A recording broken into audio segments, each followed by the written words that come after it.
Merhaba sevgili arıcılar, arı severler, doğa severler. 2 hafta sonra yeniden huzurlarınızdayım. Ve bugünkü videomuz sıkışan arı ile ilgili bir video olacak. Evet, gördüğünüz gibi arı üstte dil atmış. Bu benim kesinlikle istemediğim bir olay.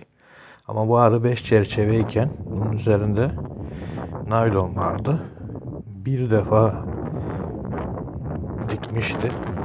Sonra da ben onu ne kadar temizlesem de, naylon alsam da o çerçevelerin üzerine arı dil dikmeye devam etti. Evet, gelelim arımıza. Bu arı biraz sıkışık. Şu an saat 13:30 gibi. Şurupluğun altını doldurmuş. Evet, burada da balımız var. Çok güzel, açık bal. Demek ki burada hafif bal akımı olmuş ve devam ediyor. Buraya yaklaşık 10 gün önce gelmiştim. Bu arımız 5 çerçevedeydi ve 5'i de paket yavruydu. Ben bunu sağlı sollu doldurdum. Ham ve hazır olarak girdim. Şimdi bu arımızı kontrol edip buna katımızı atacağız. Bu yaklaşık 10 gün önce geldiğimde verdiğim ham petek bunu kabartmış. Çok güzel yavrusunu ve balını basmış. Yani fotoğraf çekip sosyal medyada paylaşmak için bir petek olmuş. Bazı arkadaşlarımızın yaptığı gibi. Bu gördüğünüz petek yine yarı kabarıktı ben verdiğimde. Evet, bundan çıkışlar olmuş. Çıkışların yerine de bal ve günlük yavru ana arı atmış. Şimdi bu benim istemediğim dillere şöyle bir güzelcenek arılarımıza en az zarar vererek alalım ve arımızı bakmaya devam edelim. Az önceki petekte heves yüksükleri gördüm. Evet, bunda var mı diye bunu da kontrol edeceğiz.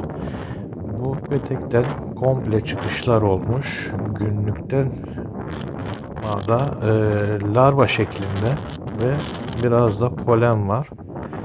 Demek ki polen de iyi geliyormuş ki bu peteğin ortasında hala polen var ama onu ara açıp yavru basmış. O da güzel. Şimdi kat atma mevzularına gelince çuval koyanlar var arı üşütmesin diye. Alttan yavru çekenler var. Yani değişik olaylar var. Benim burada yapacağım iş langır diye kata atmak. Bu arada bu çerçevemiz de gayet güzel. Günlük. Buna bakacak olursak bu da çıkışlar. Çıkışların yerine günlüğü ana arımız basmış. Bu arada ana arı geçen senenin ana arısı. Bu çerçevede de küçük heves yüksükleri var ama içlerin hiçbirinde yumurta yok. O yüzden bir problem yok. Ama şöyle bir şey diyeyim, işte bak bunlar heves yüksükleri, içinde yumurta yok. Yani şöyle bir şey, ben var ya 4-5 gün sonra gelmiş olsaydım bu arı büyük ihtimal olay heves edecekti diye düşünüyorum. Çünkü arı sıkışık, saat 1:30 olmasına rağmen arı şu an dışarıda. Yani birçok arı dışarıda. Bu arı kesinlikle sıkışık. Evet, bunu da görüyoruz. Üste kemer atmış. Altta yine yavru. Sökülenin yerine gelen yeni nesil yumurta larva şeklinde devam etmiş. Bu arıyı şu an yani bugün gelebilmekle büyük ihtimal oğla heves etmekten döndürdüm diye düşünüyorum. Yani geç kalsaydım bari kesin oğla heves ederdim. Çünkü içindeki olacak doğumlarla zaten sıkışmış arı. Arının cinsi ne olursa olsun hiç fark etmez. Bu zamanda biz ona yer açmazsak arı kesinlikle ol verip gider. Bakarsan bağ, bakmazsan dağ olur. Bu peteğin de üst kısmını kabartmış, alt kısmını da tutmuş.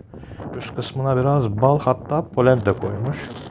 Şimdi buraya hemen yanına bir tane ham vereceğim.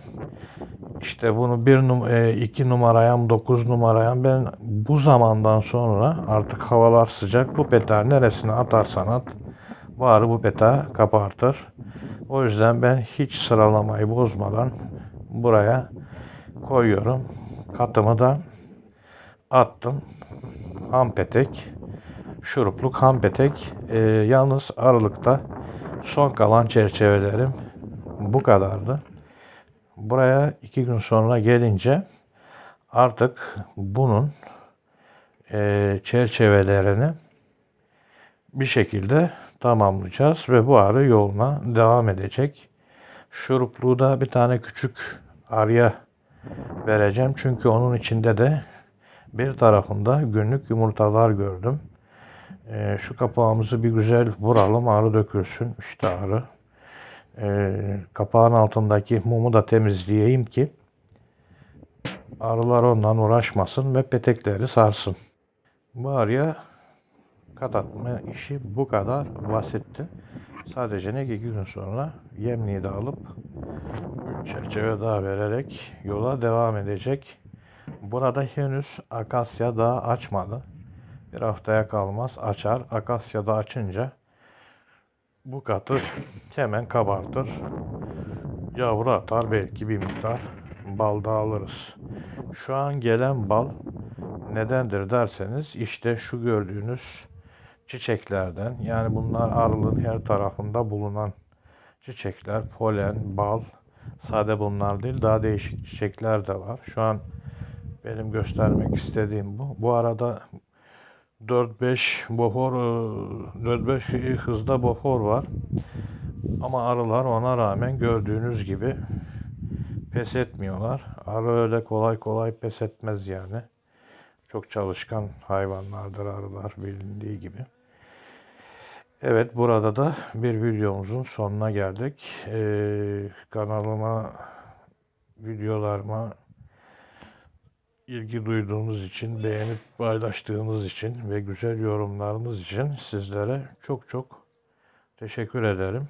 Bir dahaki videoda buluşana kadar kendinize iyi bakın, hoşça kalın, dost kalın, arılarla kalın, sağlıklı kalın.